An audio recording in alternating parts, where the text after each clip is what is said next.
que predicar de la eternidad, sé que predicar para la vida eterna no es tan llamativo como predicar de éxito, de prosperidad, de conquista, de empoderamiento, de fe para poseer, fe para conquistar, y pocos usan la fe para dejar, para abandonar, que es lo que la verdadera fe. Abraham es el padre de la fe y porque dejó Ur de los Caldeos, dejó su familia, dejó su tierra, era príncipe y se fue a vivir en tiendas con Isaac. Eso es fe. Fe es llevar su hijo a la montaña y estar dispuesto a enterrarle un cuchillo porque Dios le pidió que entregara a su hijo. Eso es fe. Fe es dejar el cielo. Estoy hablando ahora del autor y consumador de la fe, que dejó el cielo para morir en una cruz, en una muerte dolorosa. Eso es fe. Fe es dejar a Egipto, hablando de Moisés, no temiendo la ira del rey. No temiendo la ira del rey. Y dejó a Egipto donde tenía todo. También Moisés era príncipe en Egipto. Y se fue al desierto. Por allá estuvo 40 años pastoreando las ovejas del suegro. Imagínense, eso sí es fe. Fe, dejar a Egipto e irse a pastorear las ovejas del suegro. Es como decir que el muchacho que está allí en la batería, Andrés, pastoree las ovejas mías. El suegro. Eso es fe. Ellos se van a comprometer en los próximos días, a Andrés y Alejandra, como testimonio de su relación delante de la iglesia. Fe es dejar, fe es abandonar. Y luego que uno deja por la fe, Dios se encarga de su futuro. Dios se encarga de todo lo que viene. Dios se encarga de tu familia. Dios se encarga de tu casa. Dios se encarga de tu economía cuando tú dejas algo por el reino de Dios. Y el Señor me pidió que les compartiera este mensaje que tiene quebrantado mi corazón. Al final voy a orar por aquellas personas que piensan que han perdido su propósito, o que piensan que ya no, Dios no tiene un propósito con ellos, por tantas caídas en su vida, por tantos tropezones, o porque alguien sencillamente, alguien que lo llevaba cargado, tropezó y lo dejó caer. Muchas veces son los pastores los que nos dejan caer, porque vamos confiados a una iglesia, creemos en un hombre de Dios y nos dejan caer y quedamos lisiados, creemos que perdimos el propósito de Dios. Pero yo quiero decirles en esta mañana que el propósito de Dios es inalterable. Inalterable. Ni tus caídas ni tus fracasos personales pueden alterar el propósito de Dios, ni cambiarlo, y mucho menos hacer que el propósito de Dios se pierda.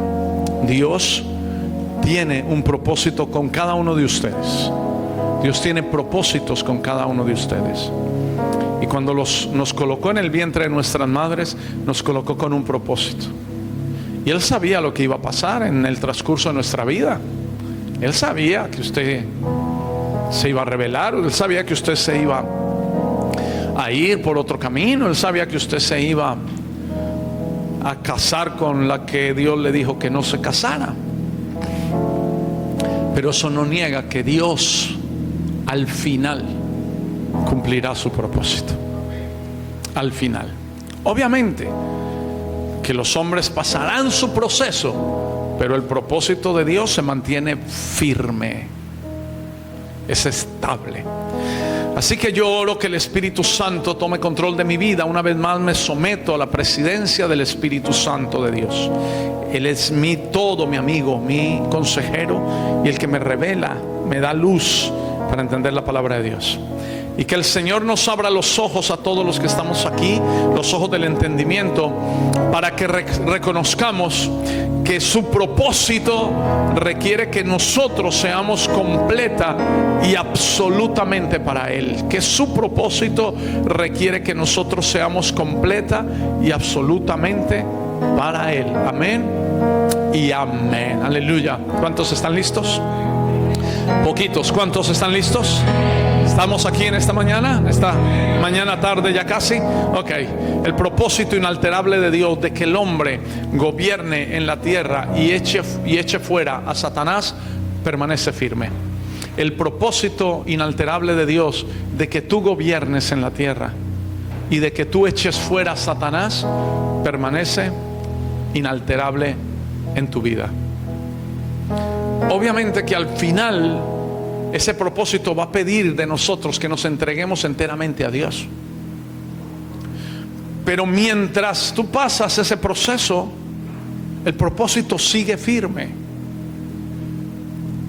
No sé si me va a entender lo que voy a decir, pero hay personas en este momento afuera, en la calle, atados al pecado, atados a un vicio, esclavos de Satanás. ¿Y sabe por qué no han muerto? Por un propósito que Dios tiene con ellos.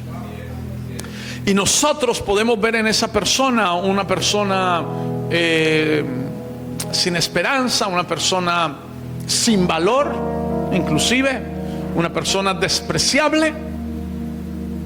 Pero Dios tiene un propósito con esa persona, con muchos de ellos. Hay pastores allá afuera en el sicariato. Hay pastores en este momento tomando armas para asesinar, pero ellos no saben que son pastores. Es el propósito de Dios. Satanás los engañó en algún momento de su vida, en el caminar los engañó, y entonces los desvió del camino. Ellos están en el camino equivocado. Ellos son esclavos de Satanás, sí, pero el propósito de Dios permanece firme. Y si creemos que el propósito de Dios permanece firme, entonces nuestra oración y nuestra predicación del Evangelio tiene que ser para salvar a ese hombre y regresarlo al propósito de Dios. Y no tenemos que ir muy lejos afuera. Aquí adentro hay personas que creen que el propósito de Dios con ellos ya caducó, que se venció, que el propósito tenía fecha de vencimiento. Lo único que tiene fecha de vencimiento en tu vida son las circunstancias y los problemas. La palabra de Dios dice que la tribulación es leve y momentánea, pero el propósito de Dios no tiene fecha de vencimiento.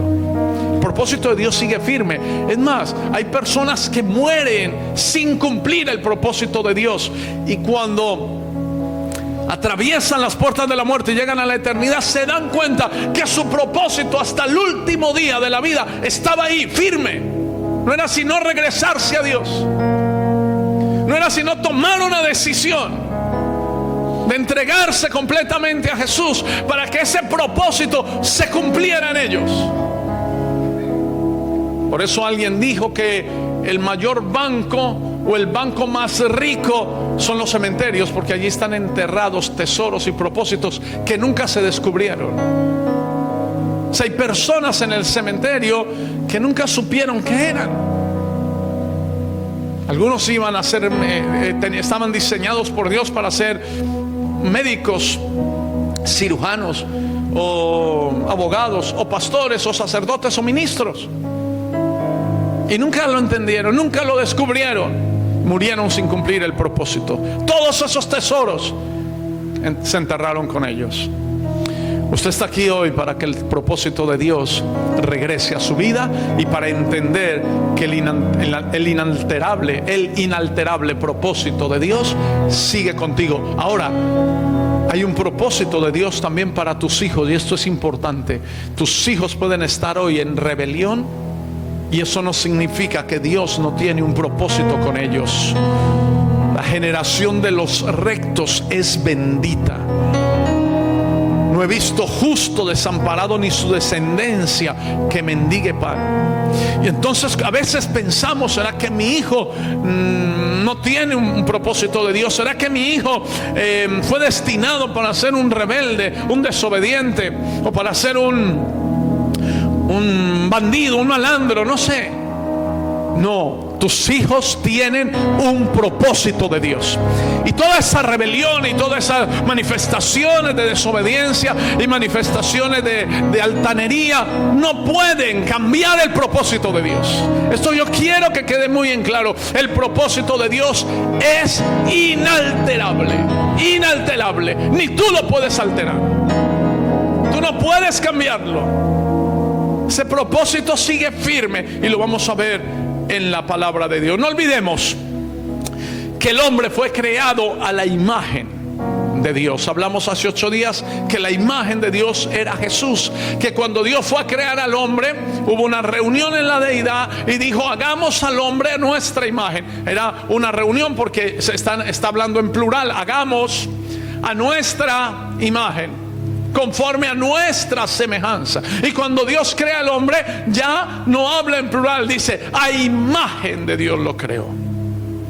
No a la imagen de ellos, sino a imagen. Esa imagen es Jesús. En otras palabras, la imagen de la deidad es Jesús. Él es la imagen. La palabra del Señor lo dice. Él es la imagen del Dios invisible, el primogénito de toda la creación. O sea que cuando Dios hizo al hombre, no olvidemos que Dios hizo al hombre a la imagen de Jesús. Y lo hizo con un propósito: gobernar la tierra, ¿no? Leímos Génesis capítulo 1 hace 8 días y el propósito de Dios era que el hombre gobernara la tierra. Le dio autoridad, le dio poder para que se enseñoreara sobre toda la tierra. Ese es el propósito de Dios. Grábese muy bien esto, mis hijos.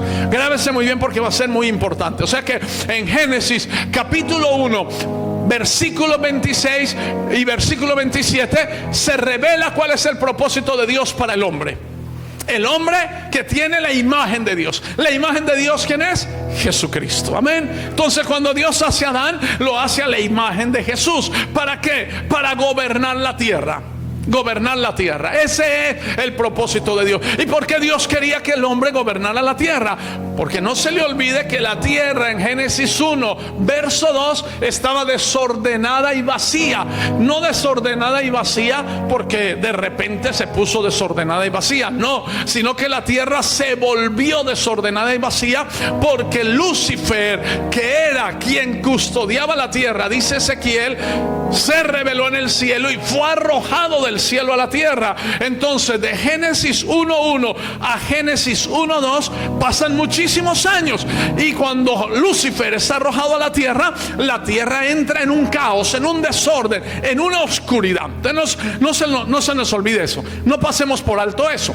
La tierra estaba desordenada y vacía. ¿Y quién estaba entonces ahora gobernando la tierra? Gobernando con desorden, con tinieblas, con caos. Satanás. Entonces, ¿por qué Dios crea al hombre? Dios crea al hombre a su imagen y a su semejanza. Por eso usted no viene del mono, usted no viene del mico, usted no viene del gorila. El gorila no fue hecho para gobernar la tierra. El diablo es que quiere que usted crea que usted es del gorila, para que no gobierne la tierra y para que no lo desplace a él. Dios crea al hombre a su imagen y a su semejanza, a la imagen en lo interno, semejanza a lo externo, a la imagen de Jesús, para que el hombre que gobierne la tierra. ¿Por qué? Porque la está gobernando Satanás. La estaba gobernando Satanás. Entonces Dios, que quería que el hombre gobernara la tierra y desplazara el reino de Satanás. Aleluya. ¿Están conmigo en esta mañana? Ese es el propósito original de Dios para el hombre. Para el hombre que tiene la imagen de Jesús, gobernar la tierra y desplazar el reino de Satanás. Por eso cuando Jesús viene a la tierra, viene vestido de hombre, no viene como ángel, viene como hombre, porque el propósito es para el hombre. Aleluya. Aquí es donde quiero irlo centrando a ustedes. Usted tiene un propósito en esta tierra, y su propósito no es ser esclavo de las circunstancias. Su propósito no es ser esclavo del pecado. Su propósito no es ser esclavo de la pobreza. Su propósito es gobernar en la tierra donde Dios lo ha colocado, tener autoridad, enseñorearse, ordenar. Oh, gloria a Dios. Porque Dios quiere que el hombre gobierne la tierra en lugar de él. En lugar de él. Entonces Entonces cuando Jesús viene a la tierra como hombre, vestido de hombre, ¿qué dice Jesús? El reino de los cielos se ha acercado. El dominio, el poder, la autoridad de Dios se ha acercado. Aleluya. ¿Y qué hizo Jesús? Desplazó el reino de las tinieblas. Donde veía un enfermo lo sanaba, donde veía un endemoniado lo liberaba, porque todo eso es el gobierno de Satanás. Cuando había necesidad, él milagrosamente la suplía. Había que pagar los impuestos, y él le dijo a Pedro: ve y saca un pez, porque toda la creación, Dios que le había dicho al hombre que era la imagen de Jesús, el primer Adán: enseñoréate sobre los peces del mar, sobre las aves de los cielos. Entonces Jesús le dice a Pedro: Pedro, ve y saca un pez. ¿Por qué? Porque Jesús sabía que el hombre tenía que gobernar en toda la creación. El pez ya había escuchado la voz de Jesús y se había cargado con una moneda. Y Pedro va y saca un pez, saca la moneda y paga los impuestos. Y suple el Señor una necesidad de una manera sobrenatural. ¿Por qué? Porque Jesús está gobernando. Están los discípulos llenos de temor y de miedo en una barca, porque hay tempestad, porque hay vientos, porque el barco se hunde, y ellos están desesperados. ¿Y dónde está la imagen de Dios? Acostado.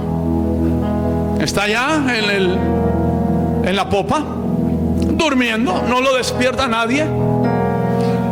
Sí, él está tranquilísimo. Los discípulos abajo están que se arrancan las barbas, que se arrancan los cabellos. Señor, Señor, Señor, no tienes cuidado, no tienes cuidado, no tienes cuidado, que perecemos. Pero es que Jesús tenía la imagen del Dios invisible, lo que era Adán en el comienzo. Y entonces Jesús está durmiendo tranquilo. ¿Por qué está durmiendo tranquilo? Porque Jesús sabe que el propósito de Dios para el hombre es gobernar la tierra.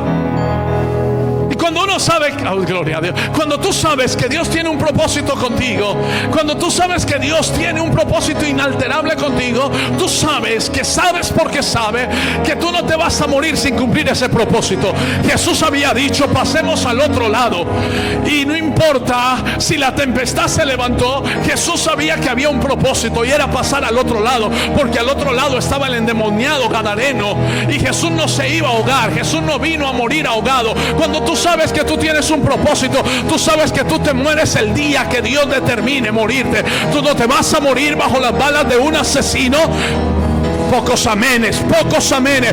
Cuando yo estoy cumpliendo el propósito de Dios, no hay inundación, no hay desastre, no hay bandido, no hay sicariato que pueda tocarme, porque hay un propósito inalterable de Dios.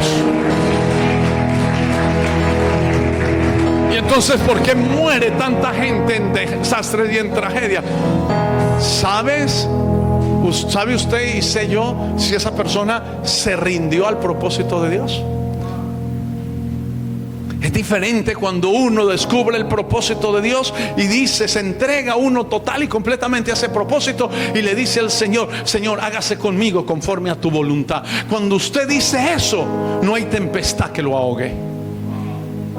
Entonces despiertan a Jesús. Jesús se levanta un poco incómodo porque le acaban de quitar un sueño placentero. Le despertaron de una tremenda siesta en medio de la tormenta. Cuando alguien tiene propósito, duerme en medio de la tormenta.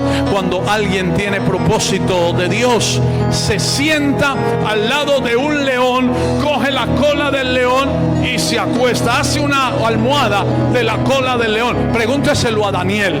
Cuando alguien tiene propósito de Dios, se mete en un horno de fuego calentado 7 veces más, y en el horno de fuego empieza a danzar y empieza a cantar y empieza a adorar, porque sabe que el que tiene un propósito, el fuego no le quemará, y sale de ese horno y ni el cabello huele a quemado. ¿Por qué? Porque hay un propósito inalterable de Dios. Aleluya. Si Dios tiene un propósito contigo, si Dios dice: yo tengo un propósito con el hombre en la tierra, ese propósito Dios lo va a cumplir en el nombre poderoso de Jesús. Y no estoy diciendo que no vamos a pasar adversidades, y no estoy diciendo que no vamos a pasar por momentos difíciles, pero estoy diciendo que el propósito es superior a todo eso. Superior. Entonces Entonces el hombre fue creado a la imagen, que es Jesús, para gobernar la tierra y desplazar el gobierno de Satanás. El hombre fue creado como una respuesta de Dios contra el gobierno de Satanás que ya se había establecido en la tierra. Porque quien desordonó la tierra fue Satanás. Entonces el hombre es creado como una respuesta de Dios para destruir el gobierno de Satanás que estaba establecido en la tierra. El propósito de Dios contigo es que tú gobiernes en la tierra y que tú destruyas las obras de Satanás. Cuando Jesús envió a los discípulos, y les recuerdo que entre esos discípulos envió a Judas también, porque estas cosas son bastante difíciles de predicar, porque algunos creen que el propósito de Dios se cumple porque yo soy perfecto, porque yo no peco, porque yo no mato ni una mosca. No. Lo vamos a ver en la Biblia, que es maravilloso. Pero para que darle así como una antesala, Jesús envía a los discípulos de 2 en 2. Entre esos discípulos iba Judas, que la Biblia dice que era el diablo. Cuando Jesús lo escogió, la Biblia dice, y a uno de ellos escogió que era el diablo. Pero lo manda y le da poder a Judas para echar fuera demonios, para sanar enfermedades. Jesús envía a los discípulos de 2 en 2. Envía 70 discípulos de 2 en 2. Y les dice: id por las aldeas y por las calles y por las casas, y a cualquier casa donde entren diga: el reino de Dios se ha acercado. Sanad enfermos, limpiad leprosos, resuciten muertos. De gracia recibiste, dad de gracia. O sea, Jesús sabe cuál es el propósito original del Padre con el hombre desde Génesis 1. Entonces Jesús viene y Jesús no mira que Judas es un ladrón. Jesús no mira ese detalle. Imagínense el detalle que pasó por alto Jesús. Jesús no miró el detallito tan insignificante de que Pedro lo iba a negar. Se le pasó por alto ese detalle a Jesús. Se le pasó por alto a Jesús que Tomás era un incrédulo y que cuando Jesús iba a resucitar, Tomás no iba a creer nada. Y Jesús tenía que decirle: mete tus dedos aquí, Tomás, no seas incrédulo, sé creyente. Y a Jesús se le pasa por alto y los manda y les dice, o sea, los regresa al propósito, sin que se fijen en ellos mismos, sino que los manda y les dice: vayan y a todo lugar donde entren diga: el reino de Dios se acerca. O sea que si yo voy a las calles, si yo voy al Paraíso de la Flor a predicar con las obras de teatro o a evangelizar, yo no puedo estar mirándome a mí, porque me descalifico. Es más, si me miro a mí veo que hay gente mejor que yo. Y digo: ¿yo qué estoy haciendo aquí? Ellos deberían de predicarme a mí. No, yo tengo que ir consciente de un propósito. ¿Cuál es el propósito? El original. Regresar al origen. ¿Cuál es el origen? El que tiene la imagen de Dios, que es Jesús, el que tiene la imagen de Jesús, el que tiene a Cristo en su corazón, sin importar si por fuera todavía sigue siendo un Judas, sin importar si exteriormente sigue siendo un Tomás. Yo tengo un propósito: el reino de los cielos se ha acercado. Yo tengo un propósito: gobernar en el lugar donde yo llego, destruir las obras de Satanás. ¿Alguien puede decir amén? Imponerle las manos sobre los enfermos y echar fuera la enfermedad. Decirle a los demonios que suelten esas almas. Decirle al espíritu de muerte que suelte a los jóvenes. Decirle al espíritu de sicariato que tiene que retroceder. Decirle a las hordas del infierno que están en ese barrio: no porque tú seas muy fuerte, no porque lleves muchos años en la iglesia, no porque vengas temprano a los cultos, no, nada de eso, porque ese es el original, ese es el propósito original, que el hombre gobierne en la tierra con la imagen de Cristo. Entonces yo llego a ese lugar y no miro si llegué a la iglesia, si no llegué a la iglesia, si solamente voy los domingos cada 8 días. Eso no tiene nada que ver aquí. Ya Dios cambiará eso en mi vida. Ya Dios tocará mi corazón. Ya Dios me enamorará más de Él. Pero mientras yo llegue allí, yo voy a cumplir el propósito. El reino de Dios ha llegado. los enfermos se sanan, aleluya, los endemoniados son libres, los pobres empiezan a prosperar, los cautivos salen en libertad. ¿Por qué? Porque el propósito original de Dios es que tú gobiernes donde tú llegues y destruyas el reino de Satanás.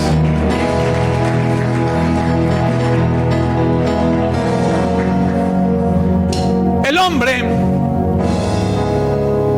que Dios creó en Génesis 1 no alcanzó el objetivo de Dios. Oiga esto, porque vamos a hablar del propósito inalterable. Estamos hablando, el hombre que Dios creó en Génesis 1 a su imagen no alcanzó el objetivo de Dios. Génesis 1:26, y le dijo Dios al hombre, y dijo Dios, y hizo Dios al hombre a su imagen, a imagen de Dios los creó, varón y hembra los creó, y les dijo: enseñoreen, gobiernen, señoreen los peces del mar, en las aves de los cielos, en las bestias, en toda la tierra. Subrayamos hace 8 días, en toda la tierra. Cuando usted escuche o lea en la Biblia toda la tierra, recuérdese de esto para que brinque de alegría. Toda la tierra está bajo el gobierno del hombre. Dios quiere que el hombre gobierne en la tierra a nombre de él. La discusión es por la tierra, no por el cielo. Bueno, en toda la tierra, en todo animal que se arrastra sobre la tierra. Okay. Ese es Génesis 1, ese es el original, ese es el propósito. Pero el hombre no cumplió el objetivo. Luego viene Génesis 3, la caída del hombre. En Génesis 3 tuvo la caída del hombre y la entrada del pecado.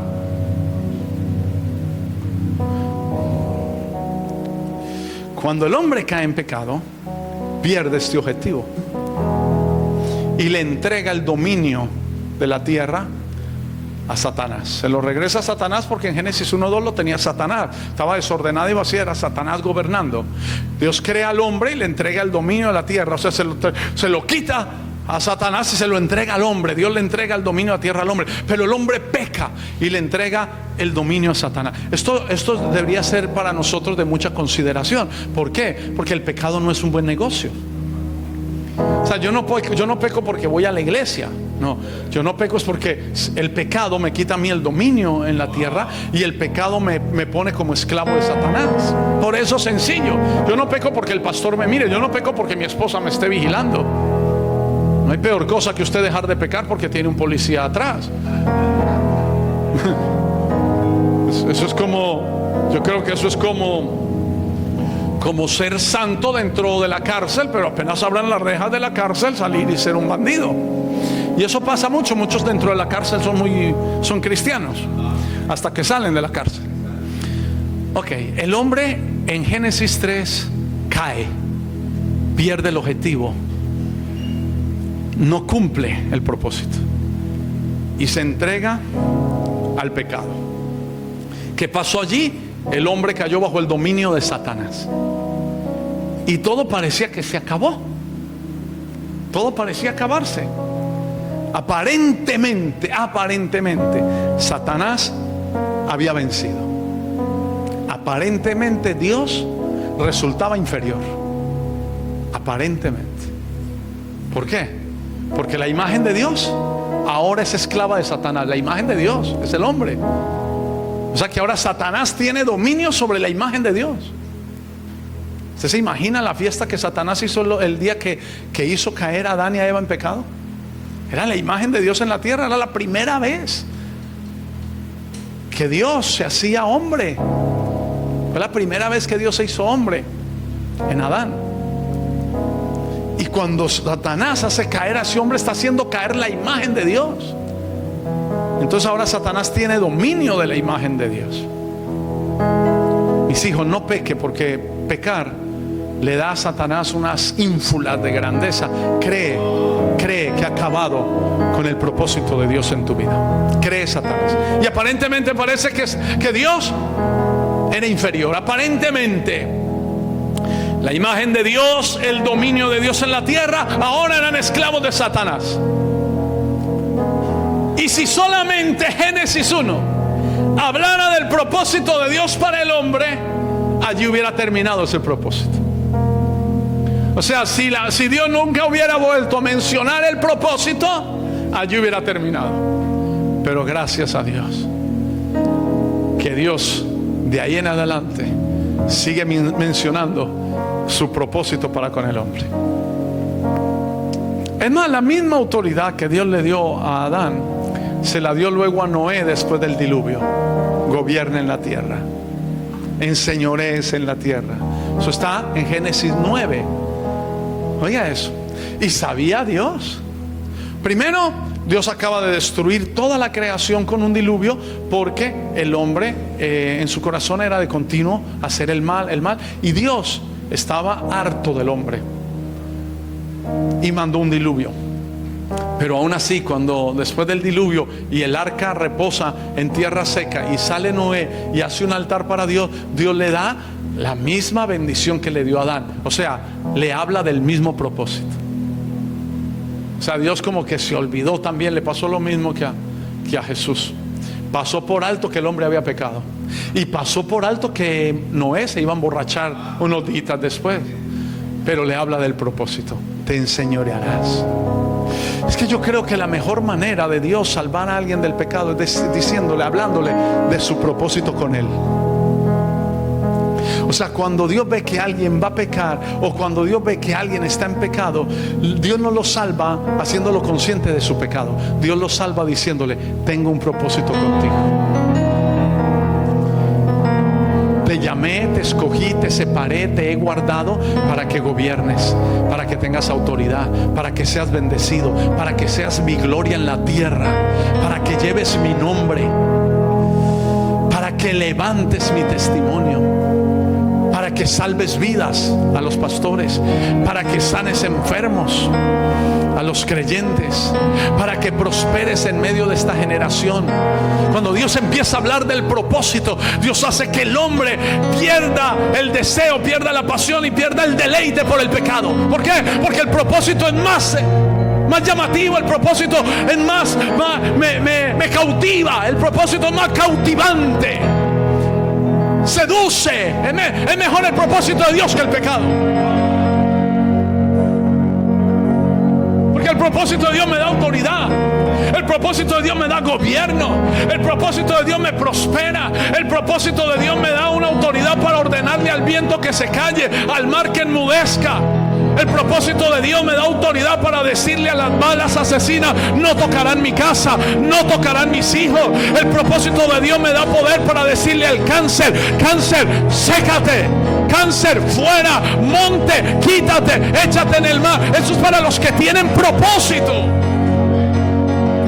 La iglesia, antes que Jesús venga, habrá descubierto su propósito en la tierra. Entonces en Génesis 3 cae el hombre, pero gracias a Dios, el propósito de Dios no solamente estaba en Génesis 1. Vamos a mirarlo en Salmos capítulo 8. Gracias a Dios que aparte de Génesis 1 hay también escrituras que hacen referencia al propósito de Dios, al plan de Dios. Salmo 8. Solamente le voy a leer el Salmo 8 y le voy a leer Hebreos 2, no más, y le prometo terminar. El Salmo 8 nos muestra que el propósito y el plan de Dios jamás ha variado. Después de la caída del hombre, la voluntad y la demanda de Dios para con el hombre siguieron siendo las mismas, sin variación alguna. La voluntad y las demandas. Ay, Dios mío, yo sé que el Espíritu Santo les va a dar entendimiento. Mire lo que dice el Salmo 8, verso 1. Oh Señor, oh Jehová, Señor nuestro, cuán glorioso es tu nombre en toda la tierra. Has puesto tu gloria sobre los cielos. Yo no sé si es que el salmista no se había dado cuenta que la tierra estaba llena de gente que blasfemaba a Dios. Yo no sé si el salmista no se había dado cuenta que la tierra estaba llena de gente que rechazaban el nombre de Dios. Como el salmista dice: cuán glorioso es tu nombre en toda la tierra, si la tierra está llena de gente pecadora. Parece ser que el Espíritu Santo colocó en el corazón del salmista el principio, el propósito original. El Espíritu Santo hizo que el salmista no se diera cuenta de todos esos hombres inconversos, idólatras, maldicientes que habían en la tierra. Y el Espíritu Santo le dice al salmista, el Espíritu Santo regresa al salmista a Génesis 1.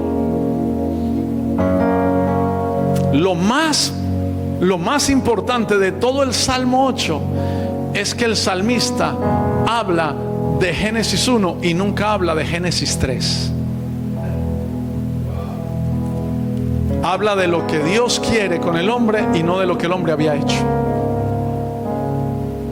Y empieza con alabanza, porque todos los que son inspirados por el Espíritu Santo expresan una alabanza. La tierra está llena de la gloria de Dios. O sea, yo no puedo ver un montón de criminales en Guayaquil. No, yo no veo criminales. Yo no veo gente desechada. No, yo no veo gente fracasada. Yo veo la gloria de Dios sobre toda la tierra. Eso es el que es inspirado por el Espíritu Santo. Se levanta en la mañana y dice: cuán glorioso, oh Señor, es tu nombre en toda la tierra. En toda la tierra. Y alguien podría decirle: pero si la tierra está llena de malhechones, si la tierra está llena de pecadores, si la tierra está llena de gente idólatra, si la tierra está llena de adúlteros.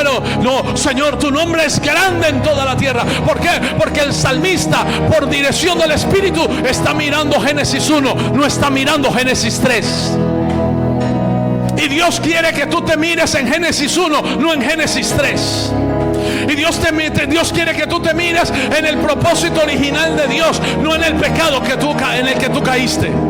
Ay, Dios mío. Porque si nos miramos en el pecado que caímos, no nos levantamos. Nos vamos a quedar ahí. ¿Cómo se levanta uno del pecado? El propósito. El propósito. Caí en pecado. ¿Me quedo ahí? No.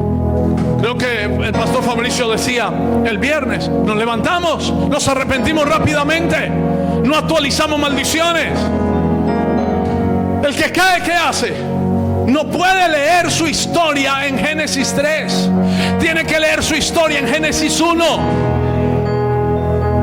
Porque la historia de Dios se escribió en Génesis 1. La historia tuya la escribiste en Génesis 3. Y la historia de Dios es superior a la tuya.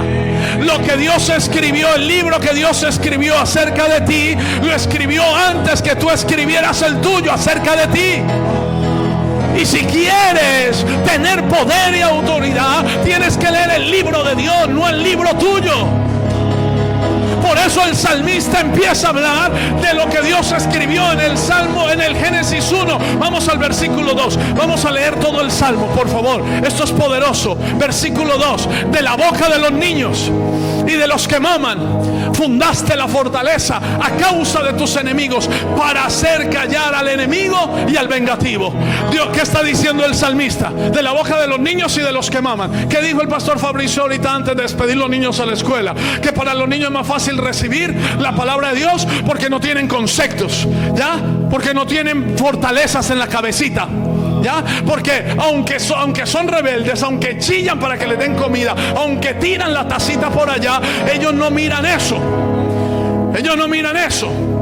El niño puede tirar la taza y cuando viene donde el papá, donde la mamá le pide: mamá, comida, y él no mira que tiró la taza. Él no viene donde la mamá: tiré la taza, no puedo pedir comida. No. Por eso de la boca de los niños y de los que maman fundaste la fortaleza, fundaste la alabanza, para hacer callar al enemigo.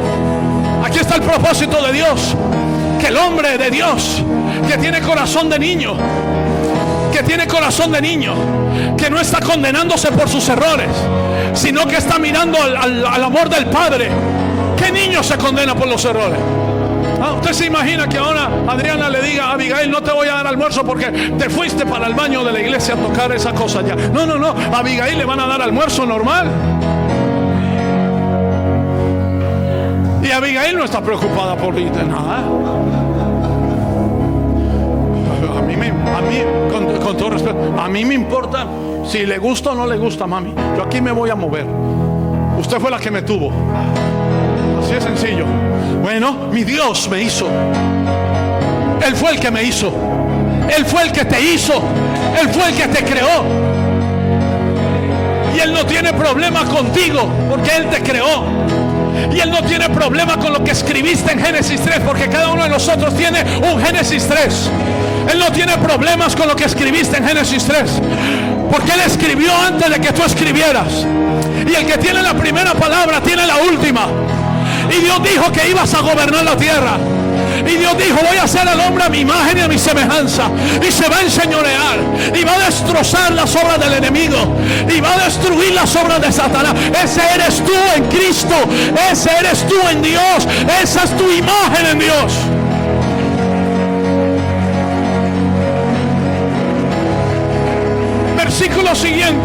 Versículo siguiente para que el corazón se le despedace. Cuando veo tus cielos, obra de tus dedos, la luna y las estrellas que tú formaste, digo: ¿qué es el hombre? Con todo esto, con toda esta maravilla, ¿qué es el hombre?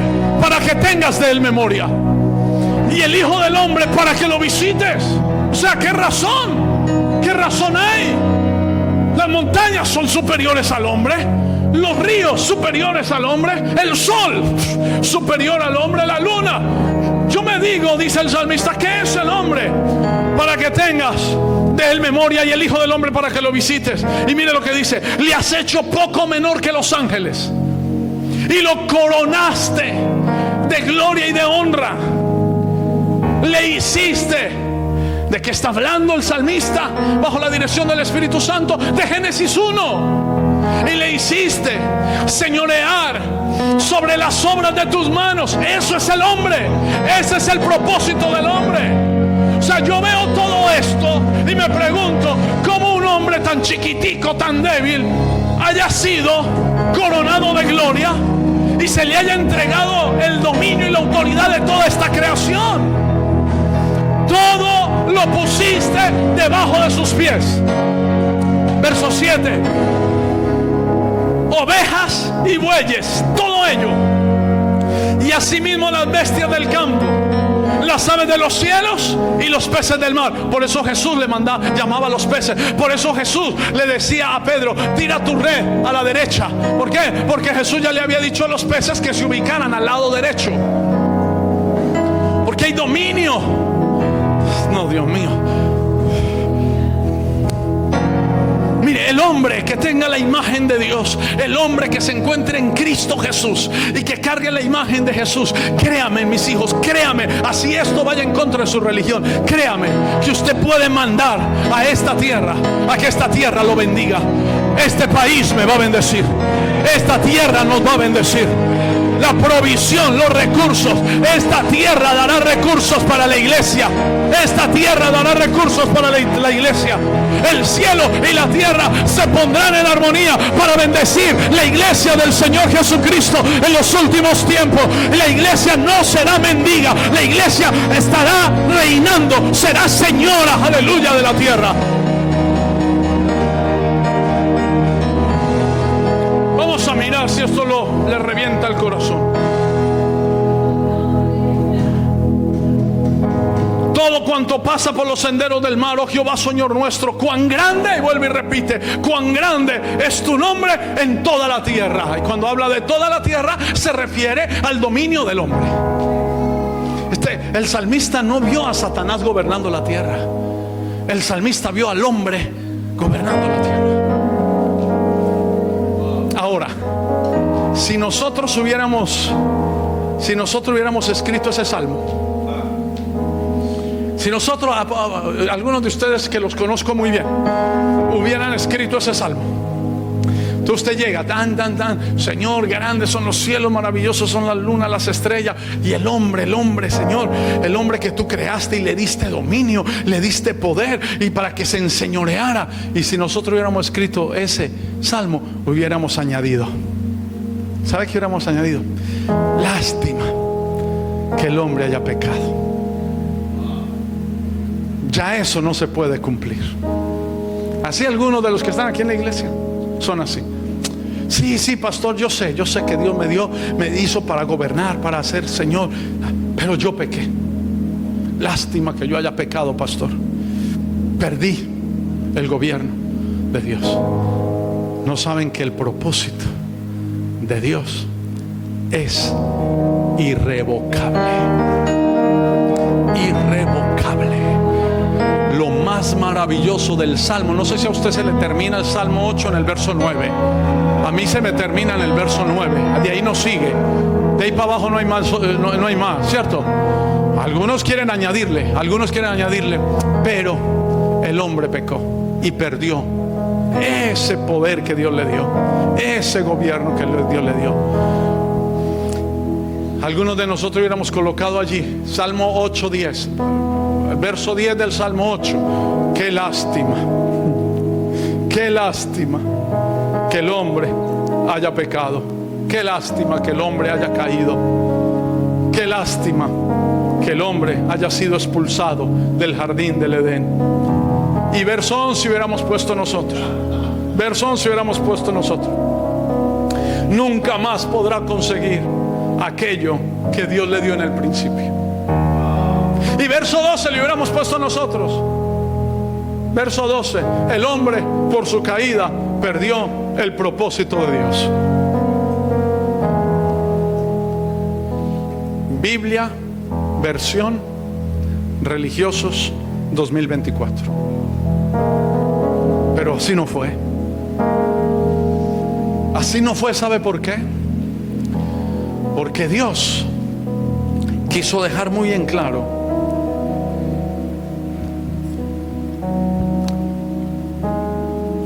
que desde el punto de vista de Dios, la tierra todavía puede ser restaurada. Desde el punto de vista de Dios, la posición que Dios le dio al hombre sigue firme. Desde el punto de vista de Dios, el encargo de Dios para el hombre de destruir las obras de Satanás permanece hasta este día. Gloria a Dios que en el corazón del salmista no había religión. Gloria a Dios que en el corazón del salmista no había ningún pensamiento de lástima. Gloria a Dios que en el corazón del salmista solo había una dirección del Espíritu Santo: hablar de Génesis 1. Génesis 1 es tu origen, Génesis 1 es tu principio, y Génesis 1 es el original. Y tengo noticia: eso no ha cambiado. Ni con el pecado del hombre cambió, ni con tu pecado ha cambiado. Eso puede ser recuperado si tú te vuelves completamente a Jesucristo. Todo lo que Dios habló en Génesis 1 te será restaurado. Aleluya. Yo he venido a esta tierra a gobernar, a ser Señor.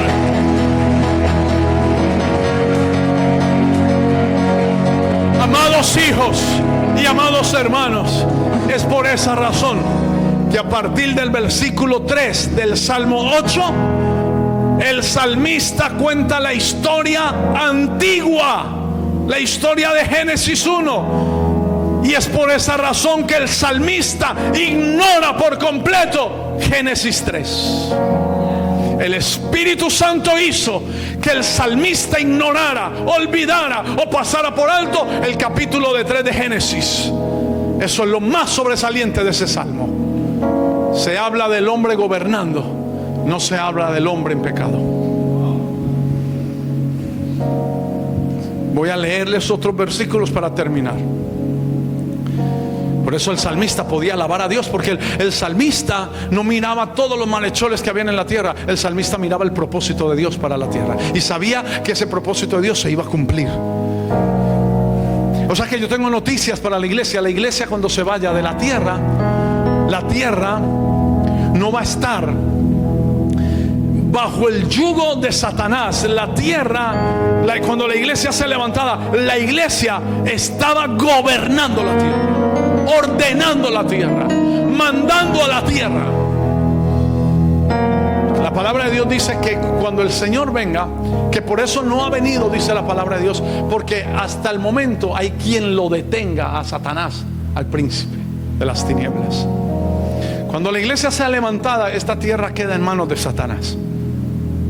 Mientras la iglesia esté aquí, la iglesia recuperará el gobierno de Dios en la tierra. Cuando yo me fui el martes de aquí de orar, que estamos teniendo unos cultos de oración, y lo invito este martes a orar por su país, por su nación, que es la mía también, y nos tiramos aquí a orar por Ecuador.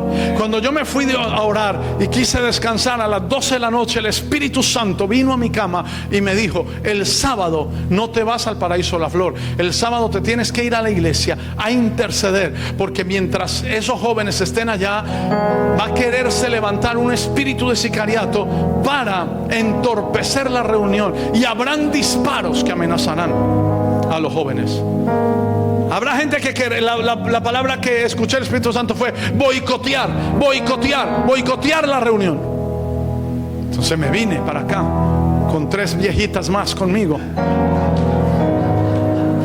Intercesores somos los viejitos de la iglesia. Y me vine para acá ayer. Y aquí empezamos a orar y interceder. Padre, ese espíritu de muerte cae. Y mirábamos los videos que estaban allá, los muchachos haciendo las obras de teatro. Que ese espíritu de muerte cae en el sector. En el sector se está planeando levantarse para ir a disparar, a hacer bulla, a hacer ruido, para boicotear, para traer desorden, para causar que los niños vean que hay otro mover y que no es el mover satánico. Que los niños vean que hay un mover del espíritu, y orábamos, intercedíamos. ¿Sabe por qué? Porque Dios nos puso a gobernar la tierra. Y después usted se dará cuenta, en el cielo se darán cuenta, que en ese momento un espíritu de muerte que se quería levantar ahí para asesinar a otra persona o para asesinar a varias personas fue detenido por el gobierno de unos viejitos que estaban orando en la iglesia, unos ancianos orando en la iglesia. El propósito sigue. Usted gobierna la tierra. Usted gobierna. Y por eso cuando el hombre pecó, Dios dijo: maldeciré la tierra por tu causa. O sea, yo te entregué la tierra para que la gobernaras, para que la bendijeras, para que fueras el Señor. Como pecaste, la tierra maldita por tu causa. Es que, mis hijos, ustedes son los responsables de lo que pasa en la tierra. No le achaque esa responsabilidad al diablo. No achaque eso. No sea, no, mire, para mí, perdóneme la expresión, pero tiene uno que ser uno muy cobarde para decir: lo que pasa en Ecuador es del diablo. Lo que pasa en Ecuador es que no hay una iglesia que ponga a Jesucristo en primer lugar. Hay iglesias recogiendo dinero, muchas. Hay iglesias alimentando la avaricia de la gente, muchísimas. Pero no hay una iglesia que esté trayendo el reino de Dios. No hay una embajada del reino. Si hubiera una embajada del reino, las tinieblas tienen que retroceder. No hay diablo, no hay demonio, no hay principado, no hay satánico que pueda levantarse donde el gobierno de Dios se establece. Aleluya. El cáncer se tiene que ir, los tumores desaparecen, el SIDA se va, la prostitución se rompe, la drogadicción se cae, los yugos de hechicería se rompen. Hay poder en el nombre de Jesús, hay poder en la sangre de Jesús. No venimos a alimentar nuestra billetera, venimos a gobernar esta tierra en el nombre poderoso de Jesucristo. Ecuador será lleno de la gloria de Dios. ¿Qué estoy diciendo? Que hay sicarios que Dios llamó en el vientre de su madre a ser evangelistas, a ser pastores, a ser ministros, a ser profesionales. Satanás los engañó. ¿Y quién va a rescatar a esos hombres que están engañados por Satanás? Una iglesia con el poder de Dios, que vaya y le diga a ese joven: tú tienes un propósito. Y el joven le dirá: pero he matado 50 personas, ya no puedo hacer nada para Dios, ya Dios no puede hacer nada conmigo. Tú le vas vas a decir, en Génesis capítulo 1, Dios dijo que el hombre gobernaría la tierra. Tú no estás aquí para ser gobernado por Satanás, tú estás aquí para gobernar la tierra. Pero yo pequé, y te van a hablar de lo que hicieron, tú le vas a hablar de lo que Dios dijo y de lo que Dios hizo. Para eso se está levantando una iglesia, para decirle a los hombres lo que Dios dijo y no lo que ellos hicieron.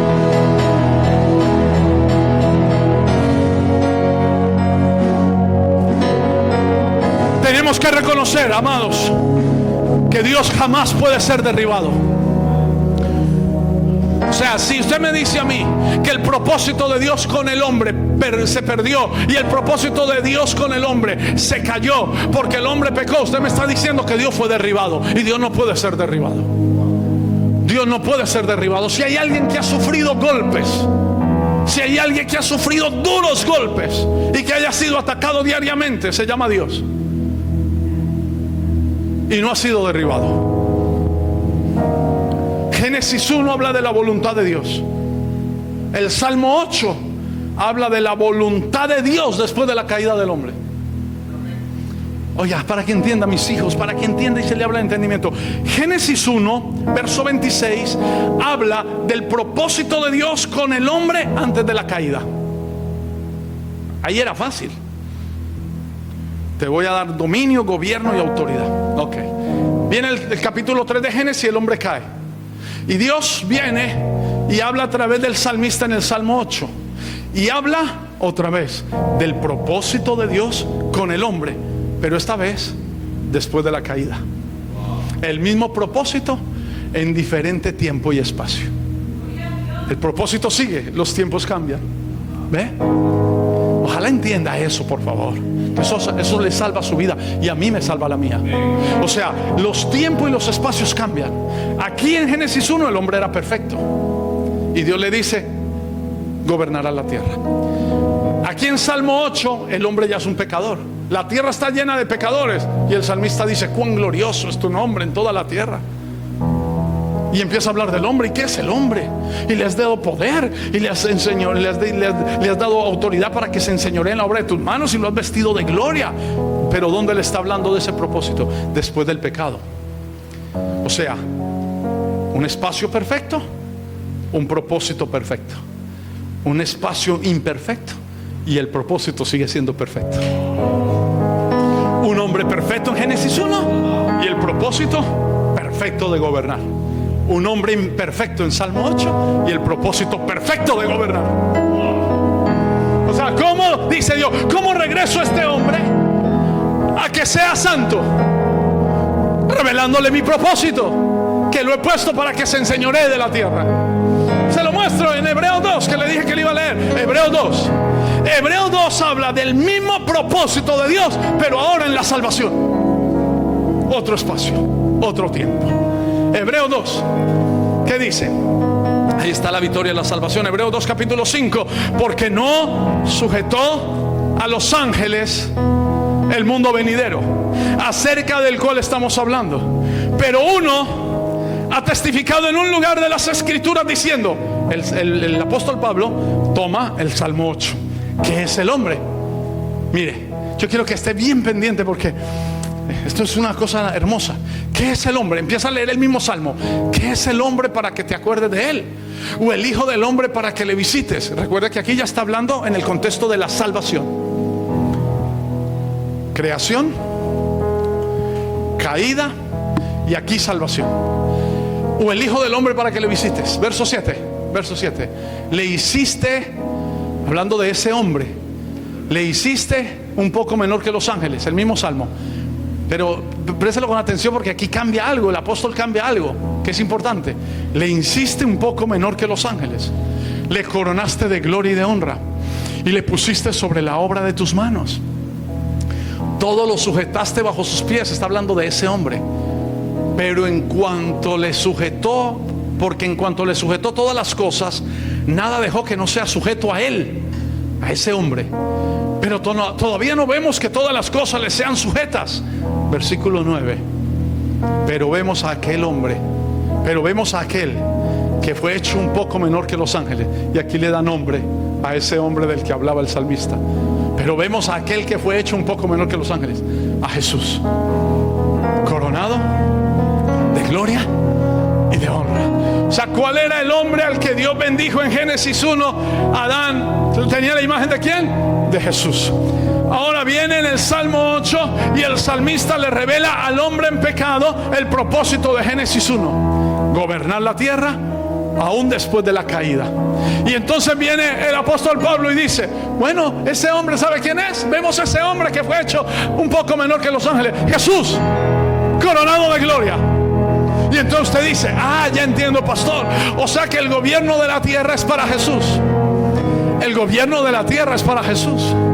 Sucede que la iglesia es el cuerpo de Jesús en la tierra, y que la palabra de Dios dice: yo no tengo tiempo y usted tiene hambre y yo también. Y la palabra de Dios dice que la iglesia de Jesucristo, está esperando a que todos los enemigos sean puestos por estrado de sus pies. ¿Dónde están los pies? En la iglesia. La iglesia es el cuerpo. La iglesia es el cuerpo. Jesús está en el cielo. Regresamos al mensaje de hace 8 días. ¿Quién está aquí? La novia. ¿Qué es la novia? La imagen. Regresamos al mensaje de hace 8 días. Adán no podía gobernar la tierra sin una imagen gobernante que saliera de él. Entonces Dios dijo a Adán: no es bueno que el hombre esté solo, tiene que gobernar la tierra. Le voy a hacer una ayuda idónea, gobernante. Y la ayuda idónea salía ¿de dónde? De Adán. Carne de mi carne, hueso de mi hueso. Adán es tipo de Jesús, Eva es tipo de la iglesia. Y ahora viene Jesús. Es el hombre que fue hecho un poco menor que los ángeles. Lo vemos coronado de gloria y de honra. ¿Y dónde quedamos nosotros? Somos la iglesia. Somos la parte de él, gobernante en la tierra. Adán no podía gobernar la tierra sin una parte que saliera de él. Eva era la parte gobernante de Adán. Dios le dijo a todos los animales: vengan, vengan, reunámonos alrededor de Adán, para que Adán escoja a ver con quién va a gobernar. Ninguno. No, tiene que salir de él. La iglesia que sale de Jesús es la imagen gobernante de Jesús en la tierra. Se lo puedo mostrar, se lo puedo seguir mostrando. Las cosas, todas las cosas. Jesús es el hombre. Jesús es el hombre que encaja en esta situación. O sea que el salmista en el Salmo 8 dice que Dios hizo al hombre un poco menor que los ángeles. Está hablando de Jesús. Pablo dice: ese hombre Jesús. Con esto Pablo nos explica que el hombre de Génesis 1 y del Salmo 8 es Jesús. Y si es Jesús, entonces ¿dónde quedo yo? Siga leyendo. Verso siguiente.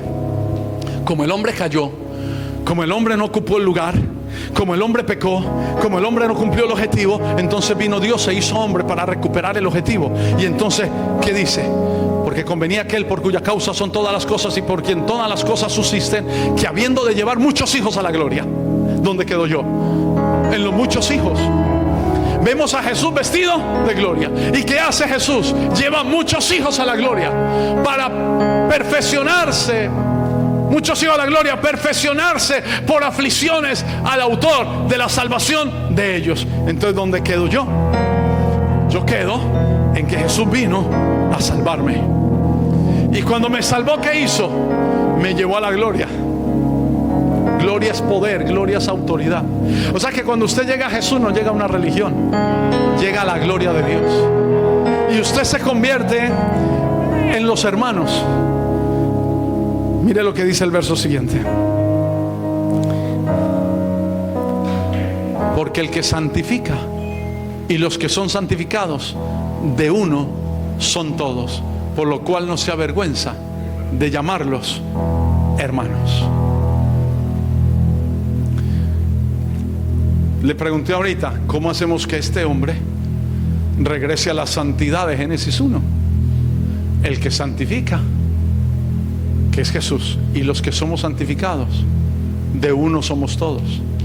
¿Y cómo nos santifica? Que Él no se avergüenza de llamarnos hermanos. ¿Cómo santifica Jesús? Tú eres mi hermano. Yo vine a tomar tu lugar porque tú lo habías perdido por el pecado. Jesús sabe cómo santifica a una persona. Jesús santifica a una persona diciéndole lo siguiente: yo vine a tomar tu lugar. Tú te merecías el castigo, yo lo recibí por ti.